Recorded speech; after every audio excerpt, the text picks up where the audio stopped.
Welcome to the Whispers and Footsteps, where mysteries brew and every detail matters. I'm thrilled to have you here. Whether you're a lifelong detective fiction fan or just love a good puzzle, you've found the right place. Before we dive into today's mystery, let me know in the comments, where in the world are you tuning in from? I'd love to see how far our curious community reaches. Hercule Poirot and the House of Masks. Chapter 1. An invitation with a velvet edge. Hercule Poirot disliked surprises. He liked his eggs the same way each morning, his collars sitting properly, and his days arranged into neat, predictable squares like a well-pressed handkerchief. Yet the letter that arrived at Whitehaven Mansions on a damp Tuesday had a flair for theatre that even Poirot could not ignore. It was thick, cream paper, faintly perfumed. Violets, Poirot decided at once, though the scent was old-fashioned and carefully measured, as if it belonged to someone who feared being remembered too strongly. The handwriting was elegant and controlled, but the lines sat too straight, too careful, as though the writer's hand had been disciplined by anxiety. Captain Hastings, cheerful as ever, leaned over Poirot's shoulder. "Oh, an invitation! That's promising." Poirot did not answer immediately. He read the letter twice, once for the meaning and once for the manner. "Monsieur Poirot, I beg you to honour Aldenhurst House with your presence this Saturday. We are holding a private masquerade, something charming, harmless, and slightly mad, but I am troubled. There is a game being played in my home, and I do not know the rules." Sir Lionel Carradine Hastings let out a pleased little breath. "A masquerade! Splendid! Cloaks, chandeliers, witty people, saying foolish things. And also," Poirot said gently, raising a finger, "secrets. In a house where everyone wears a mask, it is easier to lie with confidence." Hastings grinned, undeterred. "Still, it sounds like an adventure." Poirot folded the letter with precise care. "It sounds like a man who has tried to solve his own problem and failed. That is why he writes to me. Not because he wants excitement, Hastings, because he wants it to stop. On Saturday, they travelled into Sussex under a sky the colour of weak tea. Aldenhurst House appeared at the end of a long gravel drive, pale and imposing, with clipped hedges and a front lawn so perfectly kept that it looked unreal, like a painting someone had dusted each morning. As they stepped out of the car, Hastings drew in the cold air. "It's magnificent." Poirot's gaze moved over the facade, the windows, the door, the neat symmetry that insisted upon calm. "Yes," he said, "and it wishes very much to appear so." Sir Lionel Carradine met them in the entrance hall. He was a handsome man in late middle age, silver hair, good shoulders, the sort of face that might have belonged to an actor who never quite became famous. But his smile was strained, and his eyes did not settle properly on anything, as if the house itself kept interrupting his thoughts. "You came," he murmured, and for a moment his voice sounded almost childish with relief. "Thank God." Poirot removed his gloves with delicate care. "One does not invite Hercule Poirot to a party because one desires more laughter, monsieur. One invites him because one desires less fear." Sir Lionel swallowed. "Yes, quite." The hall was warm, scented with beeswax and polished wood. A footman took their coats. Somewhere deeper in the house, a clock chimed with a rich, confident sound. Yet even in that comfort, Poirot felt a tension, the tightness of a place that had been holding its breath. Lady Imogen Carradine appeared at the top of the staircase. She descended with graceful slowness, like a woman accustomed to being watched. She was younger than Sir Lionel, striking rather than pretty, with dark hair and eyes that looked intelligent even when they were amused. "Monsieur Poirot?" she said warmly, offering her hand. You'll forgive us our drama. Lionel adores theatrics. Even his worries insist on being theatrical." Hastings noticed her smile. Poirot noticed her fingers. They were perfectly manicured, but as her hand rested briefly on the banister, the knuckles whitened just for an instant, as if she were steadying herself. A woman may laugh, Poirot thought, and still be afraid. Sir Lionel led them through to the drawing room for tea. The house was already stirring with preparations, maids moving with trays, a florist arranging pale roses, a man in shirt sleeves carrying crates of bottles. There was talk of the masquerade as if it were a harmless thrill, a charming indulgence. Poirot listened, and in the lightness he heard the strain beneath. The guests were to arrive that evening. Poirot was introduced in turn to those already present. Penelope Carradine, Sir Lionel's niece, entered with the brisk confidence of someone who had learnt to protect herself with cleverness. Her eyes were bright, watchful. She did not fidget, but she seemed always ready to rise and leave, like a cat who never fully trusts a room. Mr. Giles Morland, Sir Lionel's secretary, was a thin, careful young man. He moved as though he feared disturbing the air. His collar sat too tight, his hands too often in motion, straightening papers, touching his pocket, adjusting his spectacles. Poirot saw at once the look of a man who keeps secrets not because he enjoys them, but because he believes they will crush him if released. Then there was Dr. Basil Kerr, a calm, soft-spoken gentleman who described himself as a consultant in matters of the mind. He had the polite voice of a man used to being believed. He spoke smoothly, and others seemed to relax in his presence, as if his calmness promised safety. Poirot filed that away at once. Calmness can be a gift. It can also be a tool. Lastly, Celeste March appeared late for tea and made an entrance even before she spoke. She was an actress of some reputation, wearing charm like jewelry. She laughed easily, touched lightly, and looked at every person as though they were a possible audience. "Monsieur Poirot," she said, smiling as if she already knew him, "will you wear a mask tonight?" Poirot shook his head.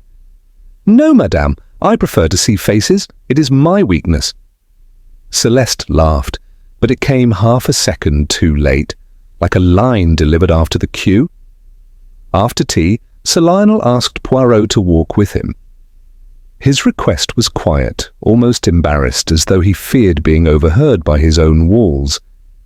He led Poirot down a corridor and opened a pair of double doors. They stepped into the mask gallery. It was an entire wing devoted to faces that were not faces. Venetian carnival masks, theatrical masks, carved wood, porcelain, velvet, gold, rows and rows of them displayed behind glass or mounted upon dark panels. The effect was unsettling. It was like walking into a silent audience who had come to judge you. "You see them," Sir Lionel said, voice low. "Some are older than countries. They have watched men lie for centuries." Poirot walked slowly.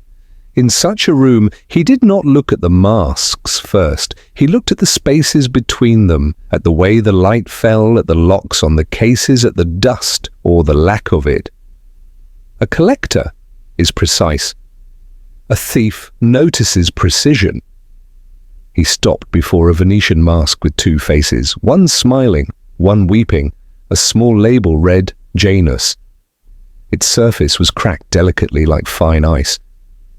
"That one," Sir Lionel said quietly, "is new, and it is important, not for its value alone." Poirot turned his head slightly. "Someone wants it?" Sir Lionel's mouth tightened. "Someone wants what it hides, or what it suggests. I have received letters, threats." Behind them, Lady Imogen's laugh floated down the corridor. "Lionel, you are making our guest gloomy before he has even tasted the pudding." Yet Poirot saw that she, too, glanced at the Janus mask, quickly, as if it had spoken her name. That evening, just as dinner was being announced, a note was slipped under the study door. It was typed, but the paper had been handled with care. Smudges, no haste, only a sentence. The House of Masks will lose its prettiest face before the night is over. Hastings swallowed. Good Lord. Poirot folded the paper slowly, as though it were an object that might cut. It is not only a threat, my friend, he said softly. It is a promise, written by someone who likes certainty. Outside, the wind worried the bare trees. Inside, the masks watched in silence, like a crowd holding its breath. Chapter 2. Preparations and Pretenses. Morning at Aldenhurst House arrived quietly, as though the place wished to pretend nothing had happened. The note, however, sat like a stone in the mind. Servants moved a touch more softly. Doors closed with unnecessary care. Even the air seemed cautious. Poirot took his breakfast in the smaller dining room with Hastings, where the silver and china were arranged with such precision that Hastings felt oddly guilty for buttering his toast too enthusiastically. "I still think it could be nothing," Hastings said, trying to sound hopeful. "A foolish prank, someone playing along with the masquerade theme." Poirot stirred his tea.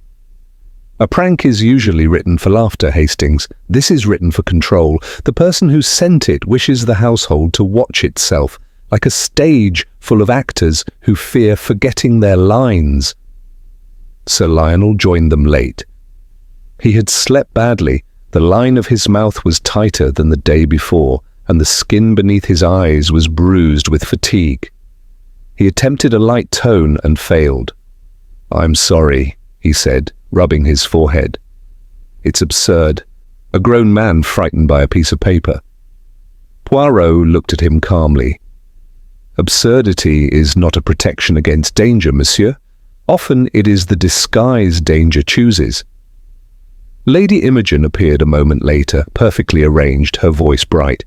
But Poirot noticed she did not sit. She remained standing behind Sir Lionel's chair, as though ready to slip away at any second. "Lionel insists on dramatics," she said, with a smile that did not reach her eyes. "He sees conspiracies in every shadow." "And you, madame?" Poirot asked gently. "Do you see them also?" Lady Imogen's laughter was smooth. "I see that a house full of masks makes people imaginative." Poirot inclined his head. "Indeed, and imagination, when mixed with fear, can become very precise." After breakfast, the house began its transformation. Aldenhurst had the mood of a theatre before opening night. Flowers arrived in crates, lanterns were hung in the long hall. A small quartet set up in the ballroom and tested their instruments with thin, uncertain notes. Boxes of costume pieces were carried up and down the stairs. Servants hurried, and guests drifted in early, eager to claim rooms and gossip. Poirot walked slowly through it all, as if pacing the edge of a chessboard. He spoke first with Mr. Giles Morland in the study. The young secretary was arranging papers with unnecessary intensity, as if a perfectly aligned stack might prevent catastrophe. "You have many duties today, Monsieur Morland," Poirot remarked. Morland jumped slightly. Yes, of course. Sir Lionel relies on me." "And you," Poirot said softly, "do you rely on Sir Lionel?" Morland's hands paused for a fraction of a second. I don't understand." Poirot's gaze drifted, apparently casual, to Morland's left thumb. A faint mark sat there, like the memory of a string pulled tight. "You understand more than you say. The question is, do you understand enough?" Morland swallowed. "Sir Lionel is generous. He has given me opportunity. People talk about his masks as though they are madness, but he is kind. He doesn't deserve trouble." Poirot nodded. "Kind men sometimes attract trouble, Monsieur Morland. They provide a soft place for sharp intentions to rest." Morland gave a small, broken laugh that did not sound amused. "That's a strange way to put it." Poirot's voice remained mild. Truth often is. In the drawing room, Penelope Carradine was giving instructions to a maid as though she owned the house herself. She wore a tailored skirt and a cool expression, and her eyes flicked towards Poirot with the sharpness of someone who does not trust charm. "Mademoiselle Penelope," Poirot said pleasantly, "you are efficient." "Someone must be," she replied without apology. "My uncle is romantic, and Imogen enjoys being adored. That combination is untidy."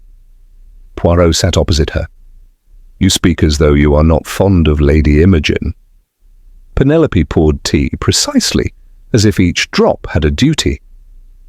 "Fond is the wrong word. I respect her. She is clever. She knows how to make herself essential. That is a skill." "And your uncle?" Poirot asked. "Is he essential to her?" Penelope's mouth tightened. "Aldenhurst is essential to her." Poirot watched her carefully. There was something in her tone, not jealousy, not grief, but resentment sharpened by long observation. A woman who had been forced to stand slightly outside a circle, watching another woman take the center. "And you," Poirot said gently, "would like the center?" Penelope's eyes flashed. "I would like the truth. That would be enough." Poirot merely smiled. Sometimes, he thought, people ask for truth when they mean justice, and sometimes they ask for justice when they mean revenge. He found Celeste March in the morning room, stretched on a sofa as though she had been placed there for decoration. A cigarette holder rested between her fingers. She looked up and smiled, as if the world were her audience. "Monsieur Poirot," she purred, "do you approve of masquerades?" "I approve," Poirot said, "of anything that persuades people to reveal themselves." She laughed lightly. "Then you must adore actors. We reveal ourselves every night." "Do you?" Poirot asked, his tone mild. "Or do you perfect your disguises?" Her smile held, but her eyes narrowed slightly as if calculating. "You are a dangerous guest." Poirot nodded. "Danger is already in the house, madame. I am merely attentive." Dr. Basil Kerr was found in the library, examining a row of books with quiet interest. He looked more at ease than anyone else, as if Aldenhurst were a hotel where he had booked a pleasant room. When Poirot greeted him, the doctor's smile was calm and precise. "I hear you have had an unsettling note," Dr. Kerr said. "How unpleasant. These things spread anxiety." "They do," Poirot agreed. "And anxiety makes people careless." Dr. Kerr's eyes were thoughtful. "Sometimes anxiety makes people confess." Poirot lifted his brows slightly. "Yes. And sometimes it makes them do the opposite, become more careful than ever. Tell me, Doctor, you study minds. What do you think of a house filled with masks?" Dr. Kerr's voice softened, as though speaking to a patient. "Masks are comforting. They allow a person to be what they cannot be openly. They provide freedom." Poirot nodded. "Freedom can be dangerous." By afternoon, the masquerade seemed to fill every corner. A tray of spare masks appeared in the hall for guests who had forgotten theirs. Ribbons and fastenings lay arranged like surgical tools. Music drifted from the ballroom. Laughter returned, but it was louder than necessary, as if the house tried to drown out its own unease. And then came the first true disturbance. A maid entered the mask gallery to dust and discovered one display case standing open. The lock had been turned neatly, without damage. Inside, a small Commedia dell'arte mask, Harlequin, painted in bright diamonds, was gone. Sir Lionel arrived at once, face pale. "It was locked," he whispered. "It was always locked." Lady Imogen placed a hand on his arm. "Lionel, it's a small one. Perhaps it has been moved." Sir Lionel jerked away. "Moved? By whom?" Penelope's eyes were bright with cold interest. "Someone is making a point," Inspector Lambert had not yet been called. Sir Lionel seemed reluctant, as though involving the police would make the threat real. But Poirot stepped into the gallery with calm authority. He did not begin by staring at the empty space. Instead, he looked at the door, its hinges, its latch. He looked at the polished floor for marks. He looked at the display case itself. The glass was clean, but not untouched. A faint smear suggested a gloved hand. Poirot crouched slightly and studied the baseboard. A thin black thread lay there, fine, almost invisible, like the tie of a costume ribbon. Hastings whispered, "What does that mean?" Poirot did not pick it up. He merely noted it. "It means," he said quietly, "that someone came prepared. This is not a drunken guest playing a foolish trick. This is a person who has planned." Sir Lionel's voice trembled. "Is it connected to the note?" Poirot's eyes stayed on the long rows of watching masks. "Almost certainly. The note promised a loss. The thief has begun with something small to see what happens, to test reactions, to learn how quickly you panic." Lady Imogen's smile tightened. "So we should not panic." Poirot's gaze shifted to her. "No, madam, you should be careful." Evening approached. The house glowed with candlelight. Guests arrived in cloaks and velvet, laughing too brightly. Masks shimmered under chandeliers, foxes, jesters, queens, moon faces, porcelain dolls. The quartet played waltzes, champagne moved through hands. Lady Imogen appeared wearing a white velvet mask, stitched with tiny pearls. Sir Lionel wore a gold half-mask, Roman and severe. Penelope chose black, sharp and angular. Celeste was crimson and feathers. Dr. Kerr wore matte silver, expressionless. Poirot stood apart and watched. A masquerade does something strange. It loosens tongues while tightening hearts. People feel hidden and therefore bold. They flirt more openly, argue more sharply, reveal more than they intend. As the first dance began, Poirot glanced towards the corridor that led to the mask gallery. Beyond that corridor, the stolen harlequin case stood open like a silent mouth. And somewhere in the laughter, in the music, in the glittering movement of disguised faces, the promise in the typed note waited patiently for its moment to become true. Chapter 3. A Death Behind Glass. I have often observed that when people speak of a delightful evening, they mean an evening in which they are not required to think. Aldenhurst House, dressed in candlelight and velvet, seemed determined to provide exactly that sort of comfort. The ballroom glowed, the quartet played a graceful waltz, masks drifted past like bright, careless butterflies. And yet, from the first moment, I felt a queer tightness in the air, like a drawing room in which someone has just mentioned an unpleasant subject, and everyone is pretending not to have heard.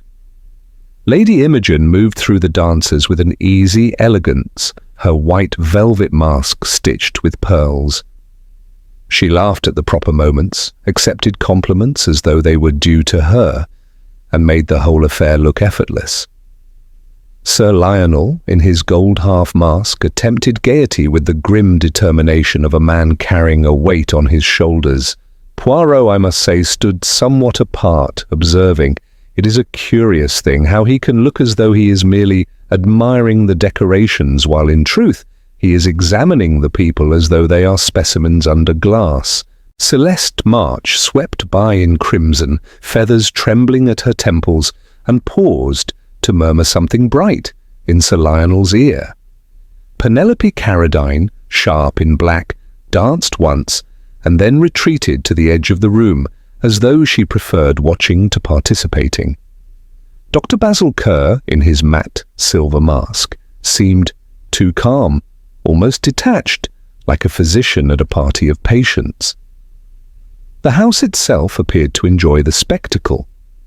Lanterns had been placed along the corridors, and the long hall threw back warm reflections from gilt frames and polished wood. Servants glided soundlessly, Laughter rose and fell with the music. Then, in the middle of a lively set, just as the quartet changed tempo, Aldenhurst House blinked. The lights dipped. Not a dramatic blackout, nothing so obvious. More like a sudden shiver, a momentary thinning of the glow. In that instant the ballroom seemed to draw in its breath.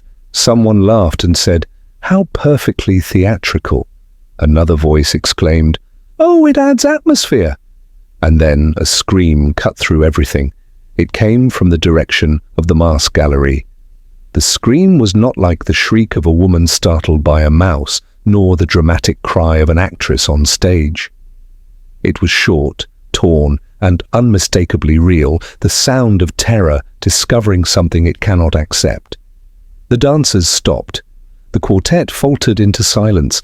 A handful of guests rushed at once, masks bobbing, cloaks trailing. Sir Lionel pushed forward, his gold mask slipping askew.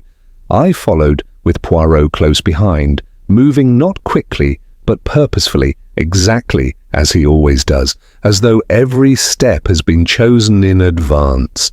We reached the mask gallery and found the maid who had screamed pressed against the wall, one hand over her mouth, the other shaking so badly she could not point. On the polished floor beneath those rows of staring, lifeless faces lay Lady Imogen. Her white mask had been torn away. Her dark hair had fallen loose at one side, and her eyes, wide, unblinking, stared upward at nothing at all. Around her throat was a black velvet ribbon, tied in a neat knot, cruelly deliberate. There was no wild struggle, no overturned cabinet, no scattered ornaments, only that ribbon, and the terrible stillness of a life cut cleanly away. Sir Lionel made a sound that was not quite a cry, and not quite a word. He staggered forward and then stopped, as though afraid to come too near, as though his presence might make it more real.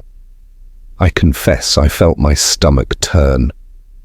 For a moment, the masks on the walls seemed monstrous, smiling, weeping, watching.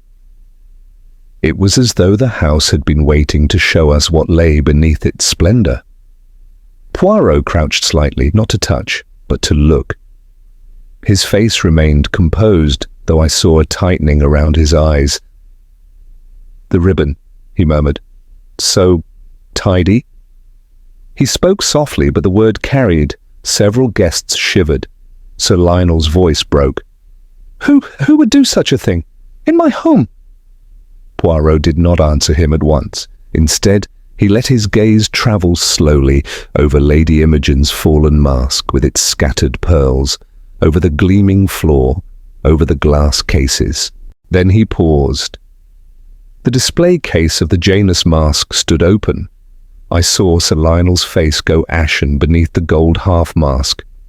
"No," he whispered. "No, it cannot be." The Janus mask sat inside, but it was turned slightly, just enough to suggest it had been lifted and replaced in haste, or handled by someone not as reverent as a collector. Servants were sent running, someone fetched brandy, someone else whispered that the police must be called at once.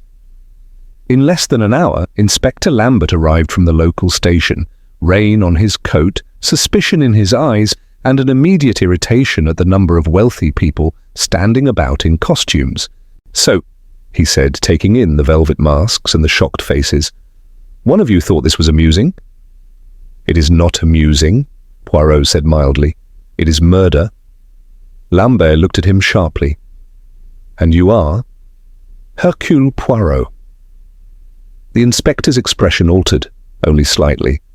A man may dislike an outsider, but he dislikes looking foolish even more. "Right," Lambert said gruffly. "Then stay out of my way." Poirot smiled faintly as though Lambert had offered him a compliment. The guests were herded into the drawing room. Masks were removed, and it was almost stranger to see their bare faces, naked, uneven, frightened. People stared at one another as if seeing enemies where they had expected friends. Lambert began briskly. "Where were you when the lights dipped?" Answers came in a tumble. Sir Lionel had been on the ballroom floor with Celeste March. Penelope claimed she had been in the conservatory getting air. Mr. Morland said he had stepped into the study to fetch a file. Dr. Kerr stated calmly that he had been on the terrace to smoke. The servants spoke of trays, corridors, candles, doors.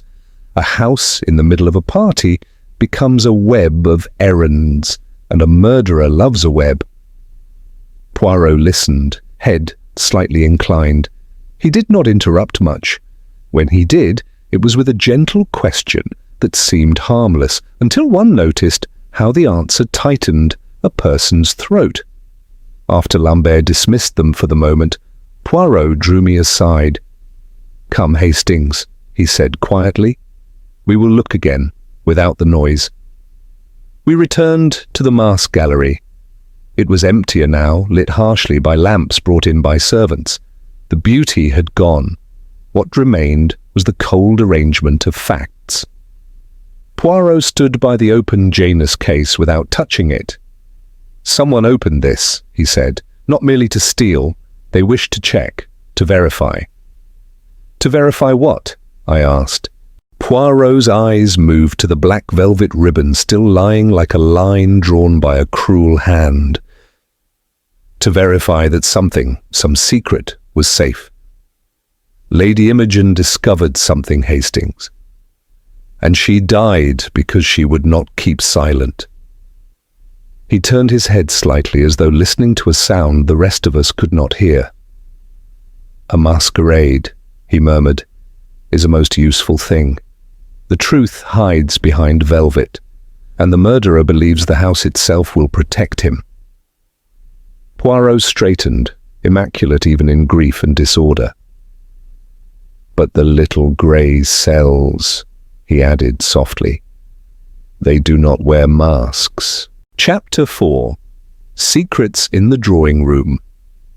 It is curious how quickly a house can change its character. Only the night before, Aldenhurst had been all warmth and candlelight, all music and laughter. Now, in the pale morning, it felt like a place under judgment. Curtains were drawn back, revealing a grey sky that looked as though it had never approved of celebrations. The scent of flowers had turned faintly sour, and the servants moved with that particular quietness which says, without words, something dreadful has happened and must not happen again. Inspector Lambert established himself in the library as though it were a military headquarters. He posted a constable in the hall, another near the gallery wing, and spoke in a brisk tone that was meant to restore order. It did not restore anything. It only made the guests feel trapped, which is never good for people with guilty consciences or with secrets. Poirot, on the other hand, appeared entirely untroubled by confinement. He took his chocolate at the proper hour, adjusted his cuffs, and began, very politely, to ask questions. "My friend," I said to him when we were alone for a moment, "surely the police will handle this. It's their affair." Poirot glanced at me over the rim of his cup. "Ah, Hastings, you have the faith of the innocent, but you forget. Inspector Lambert sees only the crime. I must see the mind behind it." Before the morning had properly settled, Poirot requested to see Lady Imogen's room. Sir Lionel, who looked as though his very bones had become heavier, consented with a weary nod and led us upstairs. The room was elegant in a severe, fashionable way, dark silk curtains, pale walls, and a vanity crowded with bottles and brushes. Everything had been arranged with care, and yet it bore the faint disorder of hurried living, a necklace left half in its case, a glove tossed slightly aside, a hairbrush still caught with a few strands. Poirot did not touch anything with his bare hands. He employed a handkerchief as neat as a surgical instrument and moved like a man examining a painting for forgeries. "You see, Hastings," he murmured, "a woman's room is most revealing. People say the bedroom is private, and so they behave there with less deception. The little habits, they speak." He studied a small tray of powders and lipsticks. One pot of face powder had its lid not quite closed. There was perfume, violets, as before, delicate and controlled. He opened a drawer and found gloves laid neatly side by side, pale kid and black lace. "One glove is missing," I observed. Poirot's eyes brightened slightly. "Yes, that is a good observation, and it is not missing in the manner of a woman who has mislaid it. It has been removed." He leaned closer to one remaining glove and pointed, without touching, to a faint snag at the wrist, as though the glove had caught on a sharp edge. A tiny thread clung there, dark against the pale material. Poirot straightened and moved to the wastebasket. He lifted the top layer of discarded tissue and found beneath it a torn corner of paper. There was a pencil mark on it, one word, written in hurried capitals: Janus. Poirot's expression did not change, but I felt the air tighten. He slipped the scrap into an envelope. "Someone wrote that," I said. "Lady Imogen?" Poirot nodded slowly. "Most likely. She was thinking of the mask, or of what the mask signifies." Downstairs, the drawing room had become an arena of controlled tension. People sat too stiffly, hands clasped too tightly, voices a little too loud. Penelope Carradine paced near the window like a caged creature, her sharp eyes flicking to each face as though measuring them. When she saw Poirot, she stopped. "Well? Have you found the villain in the wardrobe?" Poirot bowed slightly. "Not yet, mademoiselle. But I have found that many wardrobes are locked." Penelope gave a short laugh. "Naturally, this house has more locks than honesty." Sir Lionel looked pained. "Penelope, oh, spare me!" she snapped. "Imogen is dead, uncle. Pretending she was a harmless hostess won't bring her back." Poirot's gaze rested on Penelope's face. "You disliked Lady Imogen?" Penelope's chin lifted. "I disliked her talent for making herself indispensable. I disliked the way she looked at Aldenhurst, as though it belonged to her by right. But dislike is not murder, Monsieur Poirot." Poirot inclined his head. "No, but dislike can sit very close to motive." Celeste March was in tears in the morning room, attended by a maid who looked unimpressed by theatrical sorrow. When Poirot approached, Celeste pressed a hand to her heart. "It's ghastly," she murmured. "Poor Imogen. She was complicated but dazzling. One can't imagine anyone harming her." Poirot's voice was gentle. "You were with Sir Lionel when the lights dipped." Celeste blinked rapidly. Yes, he was dancing. He was terribly stiff, but charming in his way." "And did you notice anyone leave the ballroom at that moment?" Poirot asked. Celeste hesitated. Only a fraction, but enough for Poirot's eyes to sharpen. "How could I? Everyone was moving. It was a masquerade." Poirot smiled.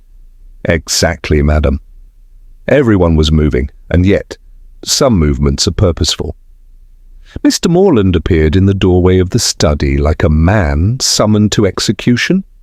His face was pale, and he kept licking his lips as though his mouth had become too dry for words. Inspector Lambert questioned him sharply. "You claim you were in the study fetching a file. What file?" Morland swallowed. A correspondence file. Sir Lionel asked for it earlier." Sir Lionel frowned faintly as if uncertain. "Did I?" Morland's eyes flickered with panic. Yes, sir, I'm sure." Poirot watched Morland's left hand. The thumb bore a faint bruised mark, darker now, as though the skin had been pressed hard against something thin. Poirot spoke softly. "When you left the ballroom, Monsieur Morland, did you pass through the hall with the grandfather clock?" Morland's head jerked up. "Yes, of course. It's the shortest way."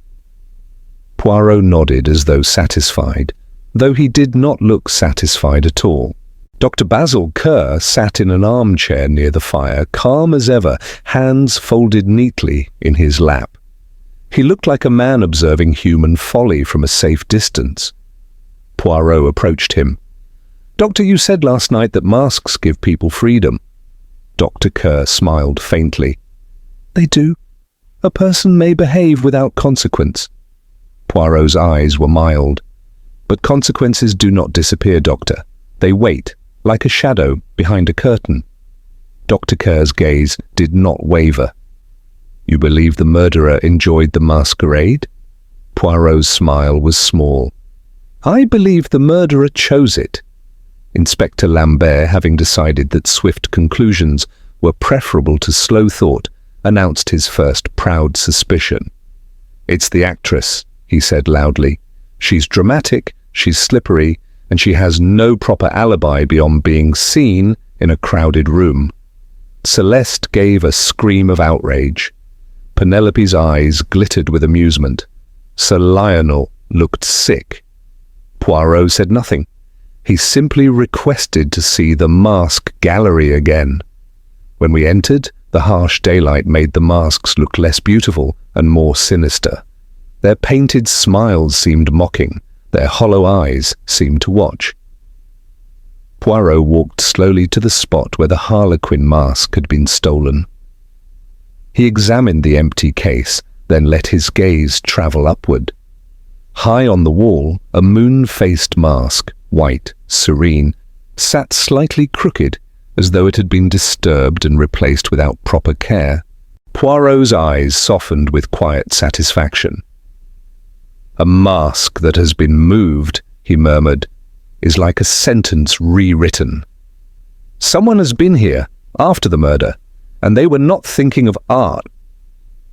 That evening, a note was slipped under Poirot's own door. It was typed like the first, "Do not unmask me, Poirot. Some faces are better dead." Poirot read it once, then folded it with exquisite calm. "Ah," he said softly, almost to himself. "Now we are speaking." Chapter 5. Firelight and False Trails. It is an odd thing, but in a house where murder has occurred, the smallest noises acquire a new character. The clink of a teacup is no longer merely domestic. It becomes a reminder that hands are trembling. A door that closes is not simply a door closing, it is a statement that someone wishes not to be followed. Even footsteps on a staircase sound different, more deliberate, more cautious, as though every person fears being heard in the wrong place at the wrong time. Aldenhurst House, by the morning of the second day, had reached that stage where everyone spoke too politely and watched too sharply. Poirot rose early, as he always did, and insisted upon his breakfast being properly served, because, as he explained to me in an undertone, order is a kind of discipline, and discipline keeps the mind clear. I confess I found it difficult to appreciate discipline when the memory of Lady Imogen's wide, lifeless eyes still haunted the gallery wing. We had barely finished when a shrill cry rang through the corridor outside. "Fire!" The word travelled with astonishing speed, like a spark itself. Doors flew open. Servants rushed. Somewhere a bell clanged. I ran into the hall and saw smoke curling, thin and grey, from the direction of the mask gallery. Sir Lionel appeared, white-faced and barefoot, in his dressing gown, his hair disordered in a way that made him look suddenly older, suddenly fragile. He stared down the corridor as though he could not believe the house had the nerve to suffer yet another insult. "What now?" he gasped. "What now?" Inspector Lambert arrived at a trot, barking orders. "Buckets! Quickly! Keep the guests back! Don't let anyone wander!" There was a certain frantic absurdity to it. A grand country house reduced to scrambling servants and sloshing buckets. Yet the smell of smoke was real, and for a moment the threat of flames felt almost more terrifying than the murder, because fire is indiscriminate. It does not care who is innocent. The blaze, however, was not the roaring disaster one might expect. It had been contained quickly, and when at last Lambert allowed us into the affected area, we found that the damage was narrow and strangely deliberate. A corner of the gallery wing, specifically the storage cabinet where spare guest masks, ribbons and fastenings were kept, had been set alight. The walls were blackened, several wooden shelves had charred, a few masks lay ruined in a terrible, melted grimace. Yet the main gallery, the precious displays, and most notably the Janus case, stood untouched, almost arrogantly intact. Lambert swore under his breath. "This wasn't an accident," he said sharply. "Someone lit it on purpose." Poirot's eyes moved calmly over the scene, taking in everything: the pattern of burning, the location, the untouched valuables. He crouched, not caring that soot might stain his trousers, and studied the ash near the cabinet as though reading a letter. He rose again and spoke softly. "They wished to destroy something specific." Lambert frowned. "The whole cabinet is gone. That could be anything." Poirot's gaze fell to the floor, where the ash had drifted in thin, grey piles. He picked up a small fragment with his handkerchief and held it to the light. It was a tiny metal hook, one of those used to fasten a mask's ribbon neatly behind the ear. "And yet," Poirot murmured, "this little hook survives." Hastings, meaning myself, felt an unpleasant shiver. "You think it's evidence?" Poirot nodded. "Perhaps not in itself, but it tells us something.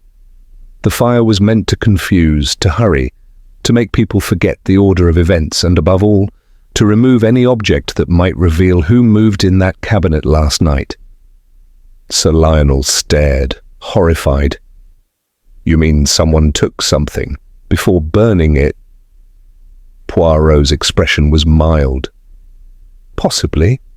Or they wished to ensure that no one could later trace a ribbon, a mask, a fastening, anything that might connect them to the gallery. The guests were gathered, more tightly controlled than ever, in the drawing room." There was an extraordinary amount of indignation, considering that one of them had been murdered. Celeste March complained loudly of smoke ruining her clothing. Penelope Carradine sat with her arms folded, watching everyone with cool interest. Mr. Morland looked faint, as though he might collapse if asked another question. Dr. Basil Kerr remained calm, speaking in low tones to Sir Lionel, like a physician soothing a nervous patient. Poirot, for his part, asked to speak with Sir Lionel privately. They went into the study. I followed, for Poirot rarely objects to my presence when he intends me to hear something, though he may later pretend he did not intend it at all. Sir Lionel closed the door and turned, his hands shaking. "This is madness," he said hoarsely. "First the theft, then Imogen, and now fire. They want to destroy my house." Poirot sat, as composed as if he had come to discuss art. "Monsieur, they do not want your house. They want what your house contains." Sir Lionel's face tightened. "The Janus mask." Poirot's eyes remained steady. "Yes, but not the mask as an object, the mask as a hiding place." Sir Lionel's throat worked. He looked away, as though the walls themselves might be listening. "Imogen found something," he admitted at last. "A letter, or part of one. I don't know how she found it, but she confronted me." His voice broke. "She said I had lied to her, that I had built our life on a secret." Poirot leaned forward slightly. "And what did you say?" Sir Lionel swallowed. "I told her it was, old history, that it changed nothing. But she said it changed everything." "And after she confronted you," Poirot asked softly, "did you take anything from the Janus case?" Sir Lionel looked genuinely startled. "No, I didn't. I couldn't even bear to go near it." Poirot nodded slowly. "Yet someone did. After her death, the case was open, and the mask was turned. Someone checked. Sir Lionel's voice fell to a whisper. Checked for what? Poirot did not answer immediately. He rose and moved to the window, as though admiring the grey lawn. Then he spoke with careful gentleness. For the truth, monsieur, for the thing Lady Imogen discovered, a secret, perhaps written down, a name, a history. Sir Lionel sank into his chair, his face in his hands. When we left the study, Poirot was quiet for a time. His silence, I have learnt, is never emptiness. It is work. In the afternoon, he asked Inspector Lambert for permission to conduct a small experiment. Lambert grumbled but consented, perhaps because Poirot's calm confidence had begun to irritate him, and he wished either to prove Poirot foolish or to benefit from him. Poirot requested that the remaining guests and Mr. Morland join him in the drawing room. On a small table, he laid out several ribbons, velvet, satin, cotton, and among them a length of black velvet ribbon very similar to the one found around Lady Imogen's throat. I ask you a simple thing, Poirot said pleasantly. Tie this ribbon, please, as you would fasten a mask. There was an awkward pause. Penelope raised an eyebrow. Celeste laughed as if it were a joke, though her laugh was slightly strained. Dr. Kerr watched with mild interest, like a man observing a harmless demonstration. One by one, Poirot insisted, if you please. Penelope tied it quickly, rather carelessly with an impatient tug. Celeste made a show of it, creating a decorative bow. Morland's hands shook so badly that the ribbon slipped twice before he managed a weak knot. Then Dr. Kerr took the ribbon. He tied it swiftly, neatly, with a firm, secure knot. No flourish, no hesitation. Poirot's eyes flickered just once. I would not have noticed if I had not learnt to watch him. He gathered up the ribbons and thanked them as though they had done him a kindness. Later, when we were alone, I burst out, Poirot, what was the point of that? Poirot turned to me with a small, patient smile. Ah, Hastings, you see only the knot. I see the hands, the habits, the nature. He adjusted his cuffs, immaculate, even with smoke still lingering in the hall. In this house, he said softly, someone is very skilled at tying things tight and at making others look in the wrong direction. And as evening fell again over Aldenhurst House, the last thin traces of smoke seemed to cling to the air like a warning. Fire had come, and it had not come to destroy the masks. It had come to protect the face behind them. Chapter 6. The Corridor of Mirrors. There are passages in old houses which seem designed not for convenience, but for secret. Aldenhurst had such a passage, a narrow corridor leading towards the gallery wing, lined on both sides with tall mirrors in gilt frames. By daylight, the mirrors merely reflected pallid wallpaper and the occasional anxious face. By candlelight, I imagine, they would have multiplied a person into a dozen ghosts. Poirot, naturally, took an interest in it at once. It is a corridor for vanity, Sir Lionel had said faintly when I remarked upon it. It was Imogen's idea. She liked the effect at parties, lantern light reflected again and again. Poirot's eyes had rested on the mirrors with a peculiar intentness. Yes, he had murmured, and also it is a corridor for confusion. When the eye sees too much, it sees nothing clearly. On the afternoon following the fire, while Inspector Lambert was busy issuing orders and irritating everyone equally, Poirot set out, with his neat, deliberate step, to walk the corridor alone. I followed at a respectful distance, though he did not invite me. He rarely does when he wishes his thoughts uninterrupted. The mirrors caught him as he moved. Hercule Poirot multiplied into a procession of immaculate little men, each with perfectly arranged moustaches and an expression of mild disapproval. Yet the corridor itself was cold, and the air smelt faintly of smoke from the morning's disturbance. Poirot stopped at the far end, where a small side door stood. It was not one of the main doors used by guests. It was narrow, plain, and rather ugly beside the gilt frames. It was, in other words, precisely the sort of door a person would choose if they wished to move unseen. Poirot did not touch the handle at first. He leaned forward and studied the lock closely. Then, with a small movement, he produced his handkerchief and examined the area around the keyhole. "Scratches," he said softly. I peered, and indeed there were fine marks as if a key had been tried and withdrawn, tried again, and then turned. Not the rough damage of a burglar. The marks were light, cautious, a person testing, not forcing. "You think someone used it?" I whispered. Poirot's eyes remained fixed. "I think someone wished to know whether it could be used. A prudent murderer plans his paths as carefully as his words." He turned away and began walking back down the corridor.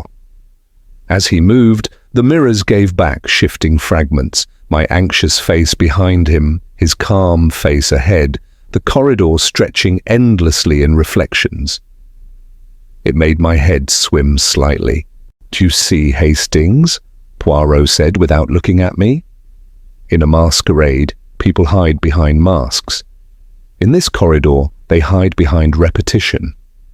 If the lights dipped, a figure could pass quickly and be mistaken for a reflection." I could not help shivering. "It's a horrible thought."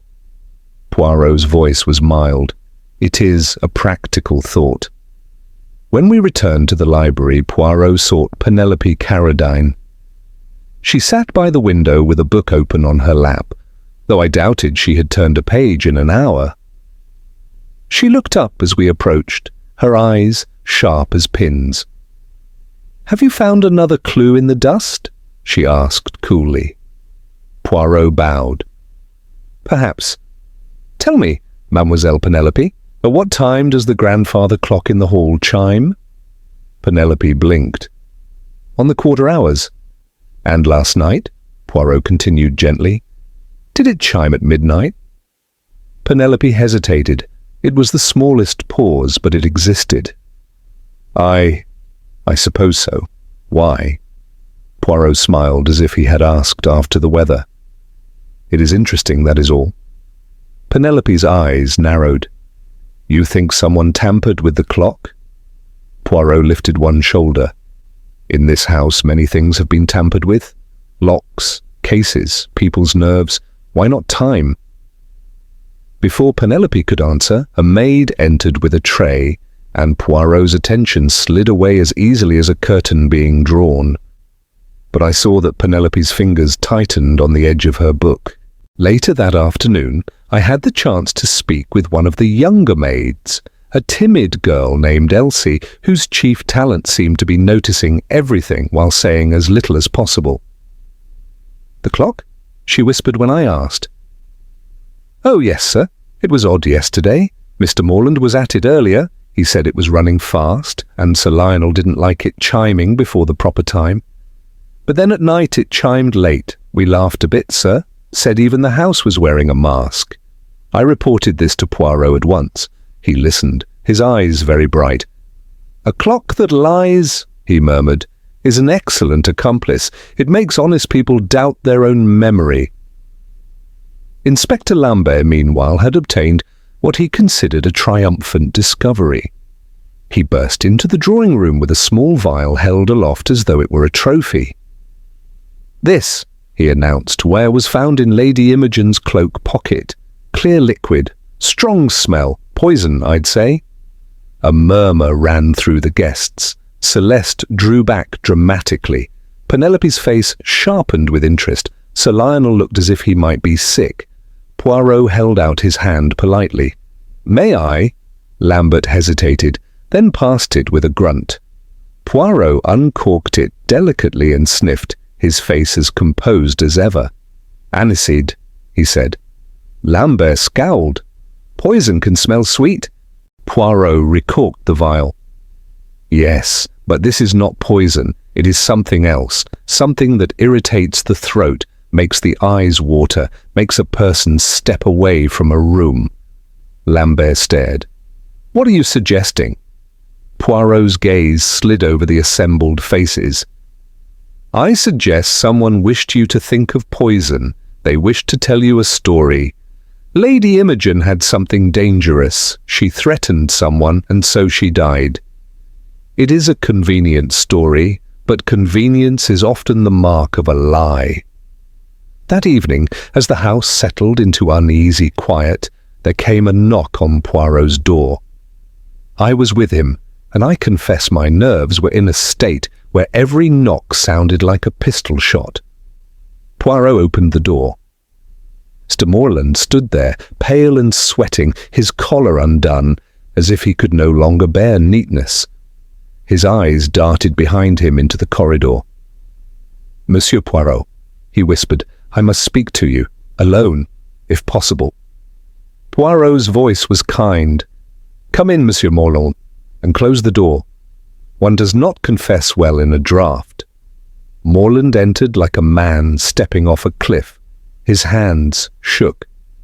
I didn't kill her, he blurted. I swear it.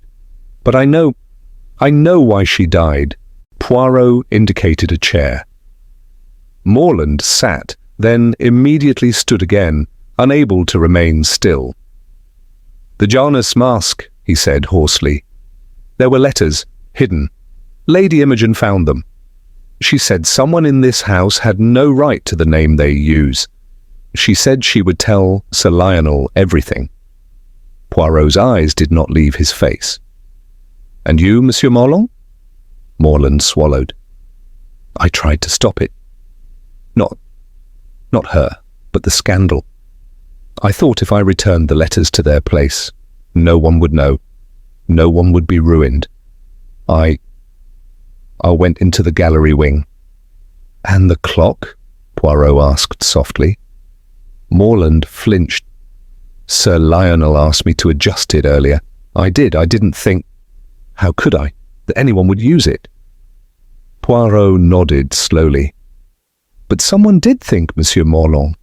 Someone used your small, innocent act to create confusion, to move while others doubted time. Morland's voice broke. Who? Who would do such a thing?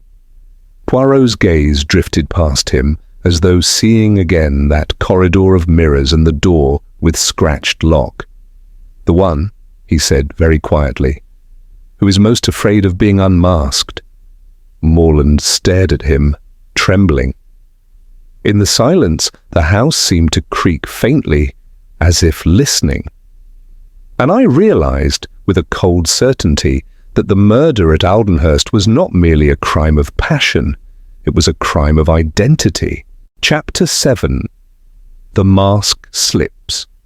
It is my experience that when fear lingers long enough in a house, it becomes a kind of furniture. People step around it, polish it with polite conversation, and pretend it is not there. At Aldenhurst, fear had taken its place beside the lamps and the flower vases, very much at home. The day after Mr. Morland's midnight visit, Inspector Lambert's temper had grown noticeably shorter. He disliked being outpaced by events, and he disliked it even more that Poirot moved through the house with the serenity of a man arranging flowers. You've had your little chats, Lambert said, glowering at Poirot over a sheaf of notes. Now tell me you've got something solid, not theories, not psychology, something I can put in handcuffs. Poirot's eyes were mild. Inspector, you want the handcuffs before you have the truth, but if you choose the wrong wrists, you will find the truth escapes you. Lambert made a sound of disgust. You talk like a book. Poirot smiled. And you, Inspector, you act like a newspaper, quick and sometimes mistaken. Despite Lambert's irritation, Poirot asked that everyone be gathered that afternoon in the library. He chose the library for its comfort and its formality.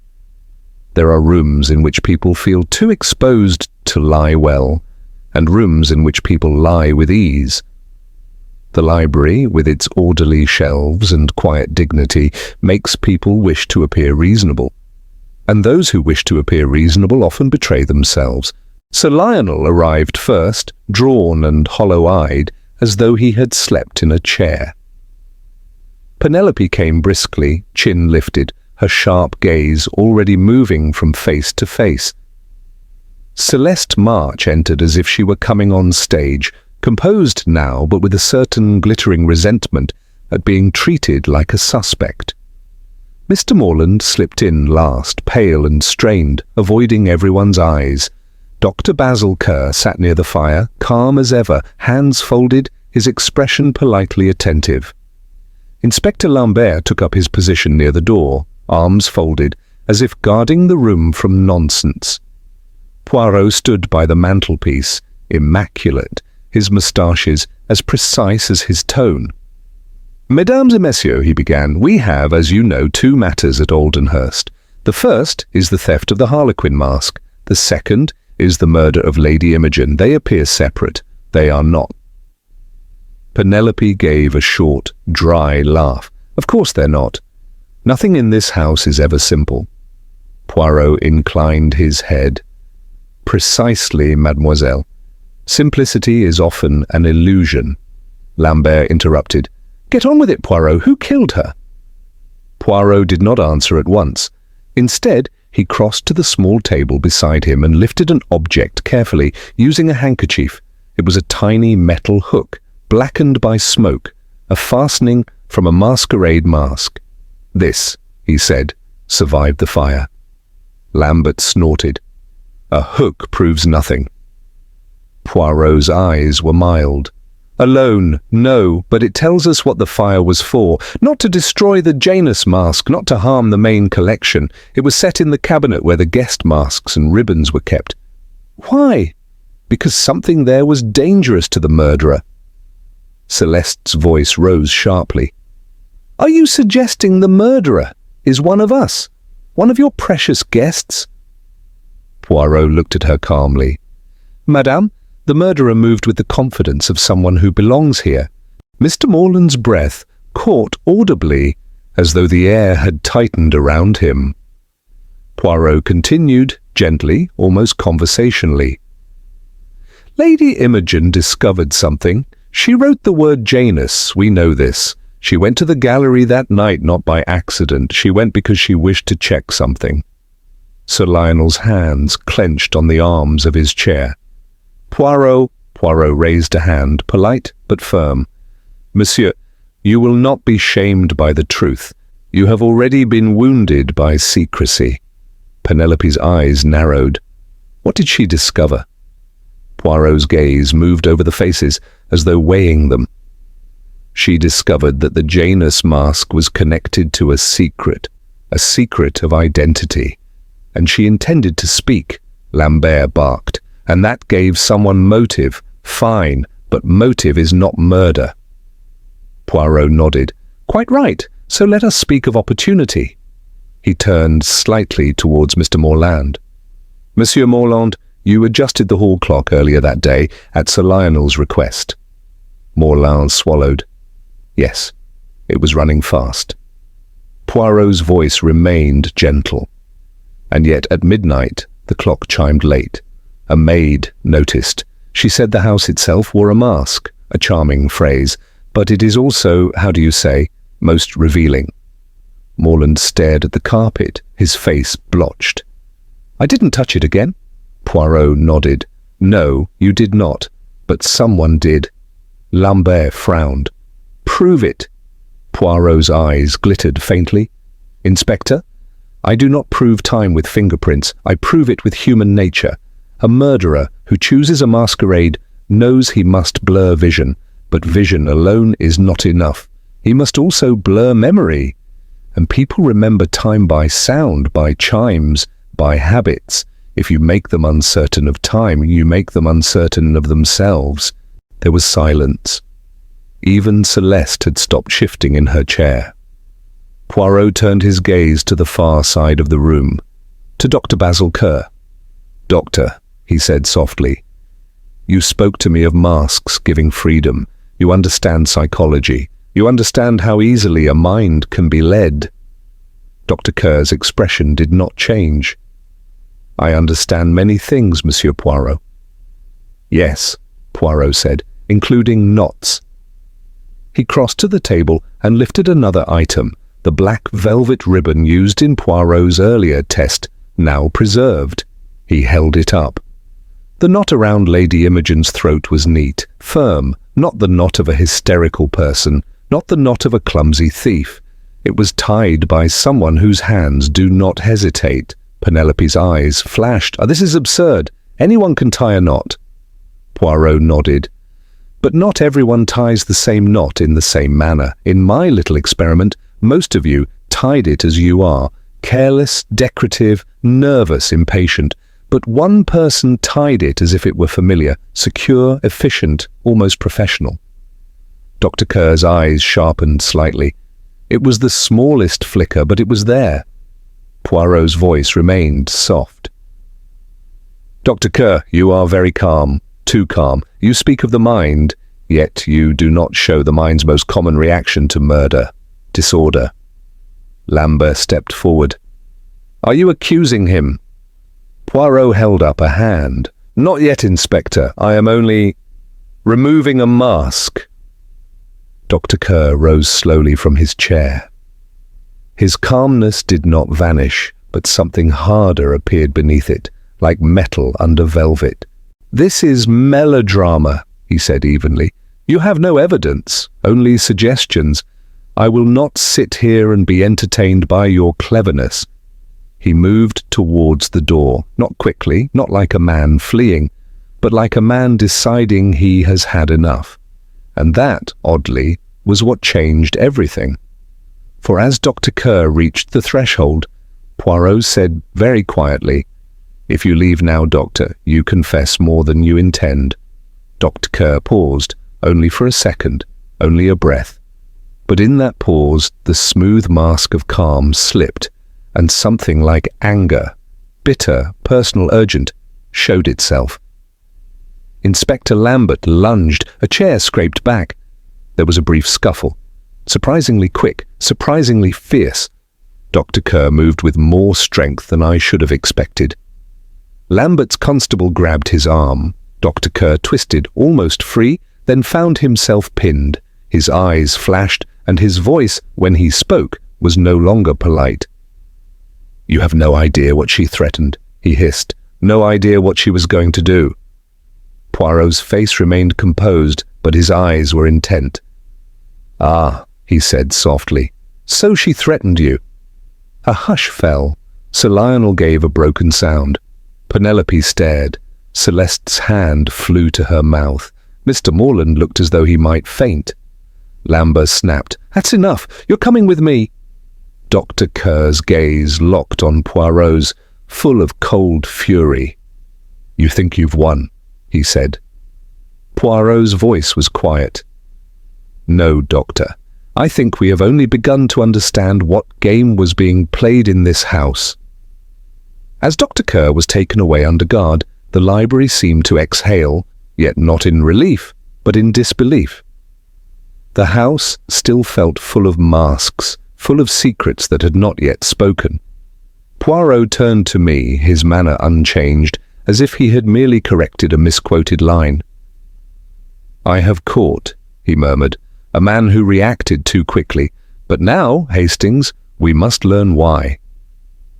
And I realized with a sinking feeling that the final mask, the one hiding the true story of Aldenhurst, had not yet been lifted at all.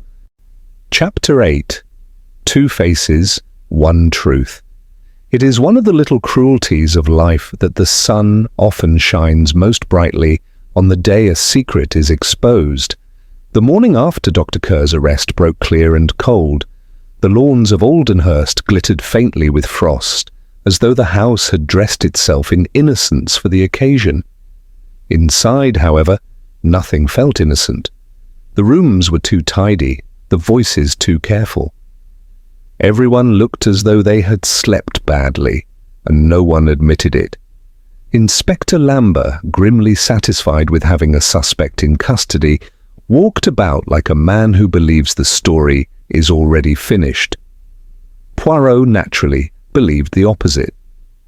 He asked that we gather in the drawing room after luncheon. Sir Lionel arrived with a face like worn paper. Penelope came briskly but pale around the mouth, as though she had begun to realize how close truth can sit beside ruin. Celeste March wore a dark dress that suggested mourning without requiring sincerity. Mr. Morland hovered by the door, still frightened, still trapped in the consequences of his own small decisions. Dr. Basil Kerr was brought in under guard. He looked composed again, very composed. He sat down as though attending a lecture, his hands folded neatly, his expression politely bored. Only his eyes betrayed him. They were the eyes of a man who has been cornered and is deciding whether to bite. Poirot stood by the fireplace, immaculate. He waited until everyone was settled, then began in his mild, precise voice. Mesdames et messieurs, we have arrived at the end of the masquerade. We will now remove the last masks. Lambert grunted. We got the man, Poirot. He all but admitted it. Poirot turned his head slightly as though addressing a child who has interrupted an adult conversation. Inspector, you have the man, but you do not yet have the full truth. And without the truth, justice is only half-dressed. He faced the room again. There were two crimes, Poirot said. The theft of the Harlequin mask and the murder of Lady Imogen. The first was a test.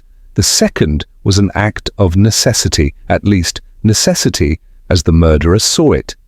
Penelope's voice cut in sharply. So, Imogen died because she found something out. We know that much. What did she find? Poirot nodded. Exactly. What did she find? For that, we must speak of the Janus mask. Sir Lionel flinched. Poirot's gaze softened slightly, but his voice remained firm. Monsieur Carradine collected masks, but he also collected memories. The Janus mask came not merely as an object of art, but as a message from the past. A letter was concealed with it, a letter that spoke of a child, a secret birth, a name that had been suppressed. Sir Lionel's hands trembled on the arms of his chair. I never meant... Poirot lifted a hand gently. I do not judge your intentions, monsieur. I explain the motive for murder. He turned his attention to Dr. Kerr, who watched him with an expression of faint contempt. Dr. Basil Kerr came to Aldenhurst, Poirot continued, not as a simple guest, not as a harmless conversationalist, but as a man who believed himself entitled to something here, an identity, a recognition, perhaps even a position in the story of this house. Lambert frowned. You're saying he's related to Carradine? Poirot did not answer directly. What matters is this? Lady Imogen discovered that the letter existed and that it had meaning. She wrote the word Janus on a scrap of paper. She returned to the gallery that night to confirm her suspicion. Celeste March leaned forward, eyes glittering. And Dr. Kerr followed her? Poirot nodded slowly. Yes, but not in a panic, not in sudden rage. He followed because he had been watching her. He knew she had begun to understand. Poirot's voice remained calm, but the room had fallen utterly silent, as though each person feared breathing might disturb the fragile order of the explanation. The masquerade was a gift to the murderer, Poirot said. A house full of moving figures, hidden faces, shifting voices, but even a masquerade requires timing. He glanced towards Mr. Morland, who turned visibly paler. Monsieur Morland adjusted the hall clock earlier that day, Poirot said gently. Not with evil intent, only because Sir Lionel dislikes his chimes being early. But later, at midnight, the clock chimed late. The maid noticed. It was laughed about. Even the house wears a mask. A charming phrase, but it tells us something very important. Lambert snapped. It tells us nothing but a faulty clock. Poirot's eyes glittered. On the contrary, Inspector, it tells us that someone interfered with time itself, and that someone understood human memory. When people are uncertain of time, they become uncertain of their own recollections. They accept whatever story is offered. Dr. Kerr's lips tightened. Poirot continued. When the lights dipped in the ballroom, only briefly, the murderer had his moment. A few seconds, enough to slip away.